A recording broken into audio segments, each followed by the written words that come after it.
دیکھیں میں نے کسی امام مسجد کو نہیں کہا کہ آپ گنڈے ہیں بدماش ہیں. میں نے ایک چور شخص کو کہا ہے جو سفید داڑھی میں ملبوس ایک چور شخص تھا, میں نے اس کو کہا ہے. دیکھیں اگر عوام ہوتی تو وہ اس بندے کا سر پھاڑ دیتی.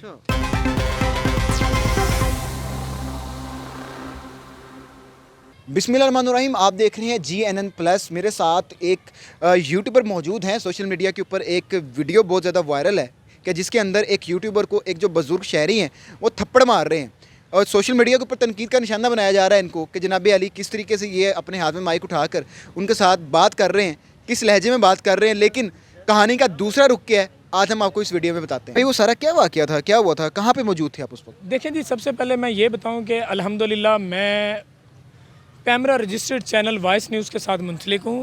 میری کرائم کی بیٹ ہے. میں کوئی یوٹیوبر نہیں ہوں, میں پراپر چینل کا رپورٹر ہوں.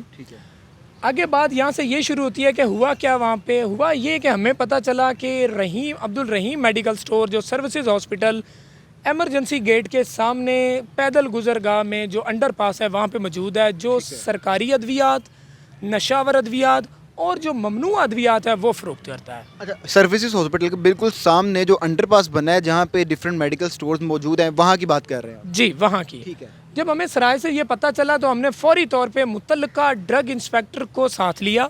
ہم وہاں پہ انسپیکشن کے لیے چھاپا مارا. جب وہاں پہ انسپیکشن ہو رہی تھی تو اسی انسپیکشن کے دوران وہاں پہ جو ڈرگ رولز ہوتے ہیں اس کی خلاف ورزیاں سامنے آئی.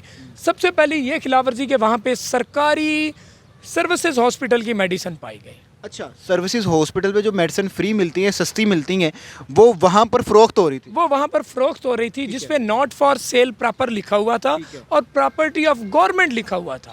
وہ وہاں پہ برآمد ہوئی, ڈرگ انسپیکٹر نے برآمد کی. اس کے بعد ڈرگ انسپیکٹر آپ کے ساتھ تھا؟ جی میرے ساتھ تھا, عمران سرفراز ڈرگ انسپیکٹر میرے ساتھ تھا.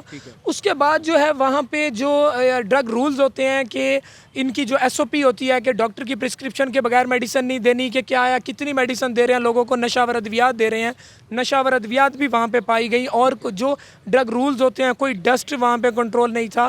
بہت سی ایسی چیزیں تھیں کہ جو ہو رہی تھی. لیکن سب سے بڑی بات یہ ہوئی کہ سرکاری دوائی وہاں پہ فروخت ہو رہی تھی. ٹھیک ہے, آپ نے پکڑا, وہاں پہنچے, وہ جو شخص تھے بزرگ تھے وہ کون ہے؟ اب دیکھیں جی, اسی دوران ایک کوالیفائی پرسن عامر شہزاد وہاں پہ ہوتا ہے. جب ہم ان سے پوچھتے ہیں کہ یہ جو میڈیسن یہاں پہ پائی گئی ہے یہ کیوں فروخت کر رہے ہیں, تو وہ کہتے ہیں جی اب اس کے آنر آ رہے ہیں وہ بتاتے ہیں. اسی دوران ایک داڑھی والے شخص بزرگ وہاں پہ نمودار ہوتے ہیں. ہم ان سے پوچھتے ہیں کہ جناب آپ کون ہیں, وہ کہتے ہیں کہ میں آنر ہوں اسٹور کا. جب وہ اپنا آنر بتاتے ہیں تو میں ان سے ایک سوال کرتا ہوں کہ یہ جو میڈیسن ہے آپ یہاں پہ فروخت کیوں کر رہے ہیں؟ یہ تو ایک سرکاری میڈیسن میرے عوام کے ٹیکس سے آتی ہے اور زیادہ تر غریب طبقہ جو جاتا ہے سرکاری اسپتالوں میں, لیکن وہاں پہ ان کو مل نہیں رہی. آپ اپنے پرائیویٹ سٹور پہ رکھ کے بیٹھے ہیں, بیچ رہے ہیں. آگے سے وہ مجھے کہتا ہے کہ آپ تفتیشی ہیں, آپ مجھ سے یہ سوال کر سکتے ہیں, آپ کون ہوتے ہیں پوچھنے والے. اتنی دیر میں وہ جھپٹ پڑتے ہیں, میرے اوپر میڈیسن چھیننے کی کوشش کرتے ہیں. میڈیسن نہیں چھین سکتے, میرا گریبان پکڑتے ہیں, دھکے دیتے ہیں, میرے گریبان کے بٹن ٹوٹ جاتے ہیں. اب اس کے بعد کا جو سینیریو جو یوٹیوب دکھا رہا ہے یا سوشل میڈیا دکھا رہا ہے, اس کے بعد اتنا سین کرنے کے بعد میں ان سے کہتا ہوں کہ آپ گنڈے ہیں, بدماش ہیں. اس لیے کہتا ہوں کیونکہ وہ گلٹی ہو چکے تھے اس ٹائم. وہ اپنا کو آنر کہہ رہے تھے اور وہ دوائیاں وہاں سے برآمد ہو چکی تھی, سرکاری دوائیاں. تو ایک دیکھیں میں نے کسی امام مسجد کو نہیں کہا کہ آپ گنڈے ہیں, بدماش ہیں. میں نے ایک چور شخص کو کہا ہے جو سفید داڑھی میں ملبوس ایک چور شخص تھا, میں نے اس کو کہا ہے.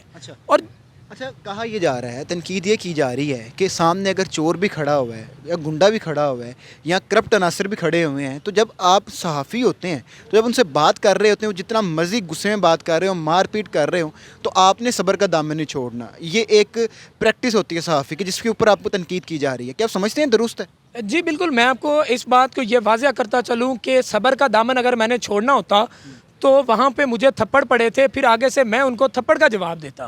لیکن کسی گنڈے کو گنڈا کہنا, میرے خیال میں وہ اگر صحافی کسی کو گنڈے نہیں کہہ سکتا تھا, وہ کس چیز کا صحافی ہے؟ یہ ہم تو ہیں ہی وہی نا کہ ہم غلط کو غلط کہیں. غلط کو سامنے لانا تو یہی تو ہماری کارکردگی ہے. اس نے مجھے تھپڑ مارے ہیں, اس نے گالیاں نکالی ہیں, نہ میں نے ایک گالی نکالی ہے نہ میں نے ایک تھپڑ مارا ہے. لہجے میں تنقید ہو رہی ہے, لہجے میں تنقید ہو رہی ہے, لیکن لہجہ غلط کو غلط کھل کر گئے. وہ آپ کو قرآن کہہ رہا ہے, آپ کا اسلام دین کہہ رہا ہے غلط کو غلط کھل کر گئے. وہ غلط شخص تھا تو میں نے اس کو غلط کیا. اگر میرا لہجہ زیادہ, دیکھیں اگر عوام ہوتی تو وہ اس بندے کا سر پھاڑ دیتی, کیونکہ عوام کی میڈیسن تھی, سرکاری میڈیسن وہ بندہ سیل کر رہا تھا.